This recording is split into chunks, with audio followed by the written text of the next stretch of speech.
Hi friends, welcome to news pocket. Election commission ప్రస్తుతం దేశవ్యాప్తంగా special intensive రివిజన్ను నిర్వహించాలి అని భావిస్తున్న తరుణంలో పశ్చిమ బెంగాల్ సీఎం మమతా బెనర్జీ కొన్ని సంచలన వ్యాఖ్యలే చేశారు. ఏకంగా సెక్రటేరియట్లో కూర్చుని మరి ఈ ఎస్ఐఆర్ ప్రక్రియను తమ రాష్ట్రంలో నిర్వహిస్తే ఖచ్చితంగా అల్లర్లు జరగబోయే ఛాన్స్ కూడా ఉంది. అంతేకాకుండా ఇంకేమైనా జరిగే అవకాశం సైతం ఉంది. కాబట్టి మా రాష్ట్రంలో ఈ స్పెషల్ ఇంటెన్సివ్ రివిజన్ను నిర్వహించే ప్రసక్తే లేదు అని మమతా బెనర్జీ తేల్చి చెప్పేశారు. దీన్ని బట్టి చూసుకుంటే ఒకవేళ పశ్చిమ బెంగాల్లో కనుక ఈసీ ఈ ఎస్ఐఆర్ ప్రక్రియను స్టార్ట్ చేస్తే అల్లర్లకు సైతం టీఎంసీ కార్యకర్తలు పాల్పడే అవకాశం ఉంది అని స్పష్టంగా తెలిసి వస్తుంది. అయితే మమతా బెనర్జీ ఈ ఎస్ఐఆర్ ప్రక్రియను అడ్డుకోవడానికి ఏకంగా ఇంత సంచలన వ్యాఖ్యలు చేయడానికి వెనుక ఉన్న కారణం ఏంటి అనే విషయాన్ని ఈ వీడియోలో తెలుసుకుందాం. అంతకంటే ముందు ఈ ఛానల్ను రీసెంట్గానే స్టార్ట్ చేసాం, మాకు మీ సపోర్ట్ ఖచ్చితంగా కావాలి. ఈ ఛానల్ను వెంటనే సబ్స్క్రైబ్ చేసుకోండి అని బెల్ ఐకాన్ క్లిక్ చేయడం అస్సలు మర్చిపోవద్దు.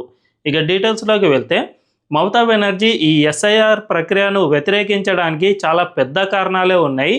ముఖ్యంగా ఈ ఎస్ఐఆర్ ప్రక్రియలో ఎక్కడా కూడా ఎటువంటి తప్పులు లేవు అండ్ ఎలక్షన్ కమిషన్కు దీన్ని నిర్వహించడానికి పూర్తి రాజ్యాంగపరమైన హక్కులు సైతం ఉన్నాయి. సుప్రీంకోర్టు సైతం ఇదే తేల్చి చెప్పేసింది. ఎస్ఐఆర్ను వ్యతిరేకించడానికి ఎవ్వరికి వీల్లేదు, దీన్ని ఈసీ ఖచ్చితంగా నిర్వహించుకోవచ్చు అని కూడా సుప్రీంకోర్టు సైతం తేల్చి చెప్పింది.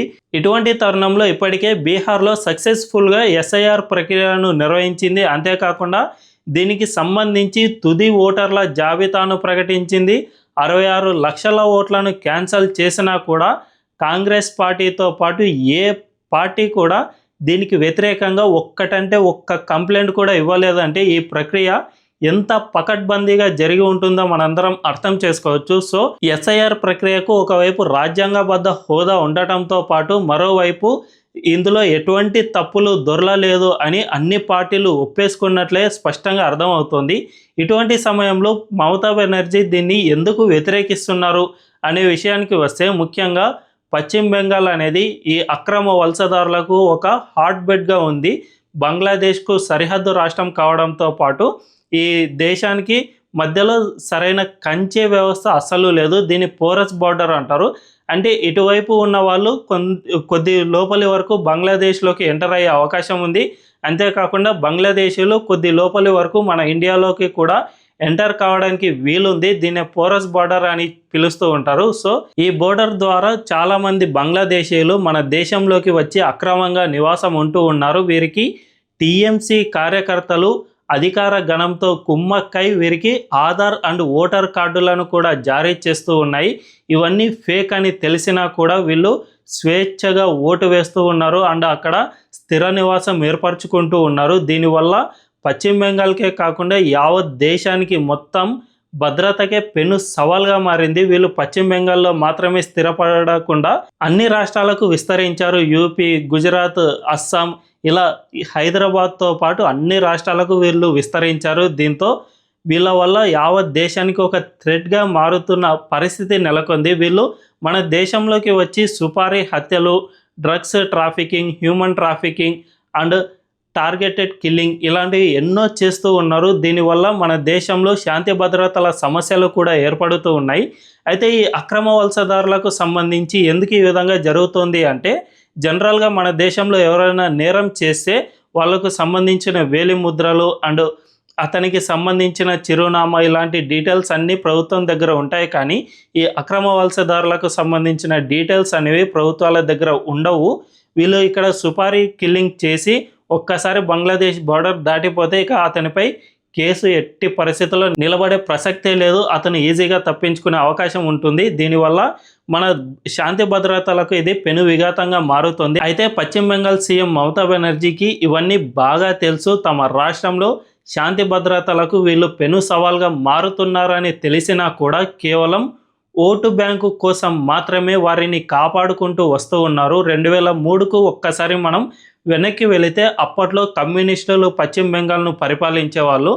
ఆ కమ్యూనిస్టులు కూడా ఈ అక్రమ వలసదారులను తమ ఓటు బ్యాంకుగా మార్చుకుని వారి ద్వారా తమకు ఓట్లు రాబట్టుకునే వాళ్ళు. దీన్ని అప్పుడు ప్రతిపక్ష నేతగా ఉన్న మమతా బెనర్జీ ఏకంగా పార్లమెంట్లో ప్లకార్డులు పట్టుకుని సైతం నిరసన తెలిపారు.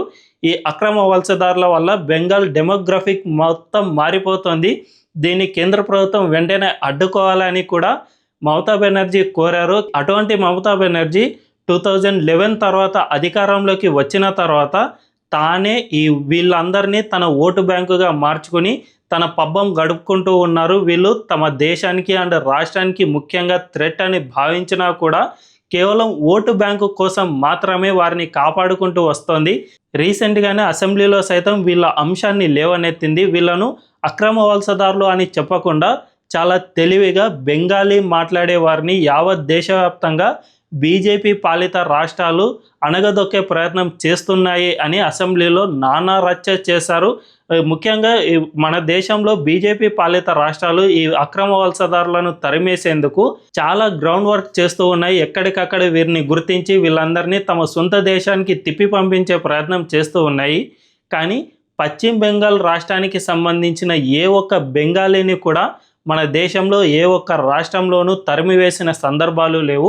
అందుకే మమతా బెనర్జీ వీరికి సంబంధించిన ఒక్క ప్రూఫ్ను కూడా ప్రవేశపెట్టలేకపోయింది. అయినా కూడా బెంగాలీ మాట్లాడే వారిని కించపరుస్తూ ఉన్నారు, వాళ్ళను డిస్క్రిమినేట్ చేస్తూ ఉన్నారు అనే విధంగా అసెంబ్లీలో నానా రచ్చ చేశారు. సో తన ఓటు బ్యాంకును కాపాడుకోవడం కోసం మాత్రమే ఇంత పెద్ద యాగి చేస్తూ ఉన్నారు. ప్రస్తుతం ఈ ఎస్ఐఆర్ ప్రక్రియలోనూ ఈ అక్రమ వలసదారుల గుట్టు మొత్తం బయటపడే అవకాశం ఉంది అని స్పష్టంగా తెలిసి వస్తుంది. ఎందుకంటే ఒక్క బీహార్లోనే 66 లక్షల ఫేక్ ఓటర్లు తేలారంటే పరిస్థితి ఎంత దారుణంగా ఉందో అర్థం చేసుకోవచ్చు. గతంలో 2003 ఆ టైంలో ఈ ఎస్ఐఆర్ ప్రక్రియను నిర్వహించారు. అప్పుడు ఎవ్వరూ కూడా అభ్యంతరం వ్యక్తం చేయలేదు. కానీ ఇప్పుడు మాత్రం మమతా బెనర్జీ ఏకంగా తన రాష్ట్రంలో అల్లర్లే చెలరేగుతాయి, రాష్ట్రంలో ఇంకేదైనా జరగవచ్చు, తనకు ఎట్టి పరిస్థితుల్లో ఈ విషయంలో సంబంధమే లేదు అని హెచ్చరిస్తూ ఉన్నారంటే ఈ పరిస్థితి ఎంత తీవ్రంగా ఉందో అర్థం చేసుకోవచ్చు. సో ఈ పరిస్థితిని బట్టి చూసుకుంటే మమతా బెనర్జీని గద్దె దింపితే తప్ప ఆ రాష్ట్రంలో శాంతి భద్రతల సమస్యలు పరిష్కారం కావు అని స్పష్టంగా అర్థమవుతుంది. దీనిపై ఇప్పటికే బీజేపీ గ్రౌండ్ వర్క్ ప్రిపేర్ చేస్తూ ఉంది. ఆర్ఎస్ఎస్కు సంబంధించిన సంఘ్ పరివారం ఈ ఏడాది ఫిబ్రవరి 10వ తేదీన పశ్చిమ బెంగాల్లో పెద్ద ఎత్తున సమావేశాలు ఏర్పరిచింది. అందులో మోహన్ భాగవత్ కూడా పాల్గొన్నారు. సో ఈ సమావేశాల్లో ఖచ్చితంగా పశ్చిమ బెంగాల్లో రాజ్యాధికారం సాధించాలి అనే లక్ష్యంతో పోరాడుతున్నట్లు స్పష్టంగా అర్థమవుతుంది. ఇప్పటికే ఆర్ఎస్ఎస్కు సంబంధించిన కార్యకర్తలు రాష్ట్రంలో గ్రౌండ్ వర్క్ ప్రిపేర్ చేస్తూ వస్తూ ఉన్నారు. సరిగ్గా ఫిబ్రవరిలో ఈ వర్క్ స్టార్ట్ అయింది.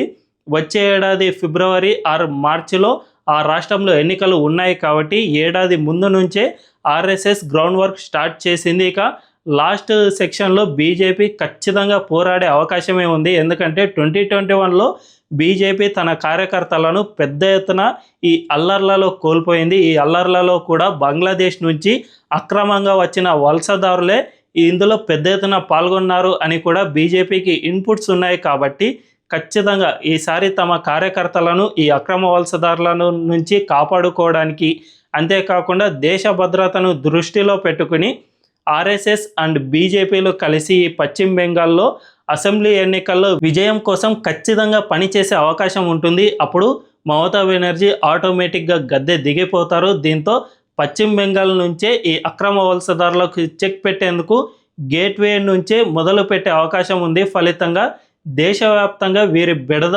తక్కువయ్యే అవకాశం ఎంతైనా ఉంది. ఈ వీడియో కనుక మీకు నచ్చినట్లయితే ఖచ్చితంగా మా ఛానల్ను సబ్స్క్రైబ్ చేసుకోండి అండ్ బెల్ ఐకాన్ క్లిక్ చేయడం అస్సలు మర్చిపోవద్దు. అండ్ మమతా బెనర్జీ తీరుపై మీ అభిప్రాయాన్ని కామెంట్ల రూపంలో తెలియజేయండి. Thank you.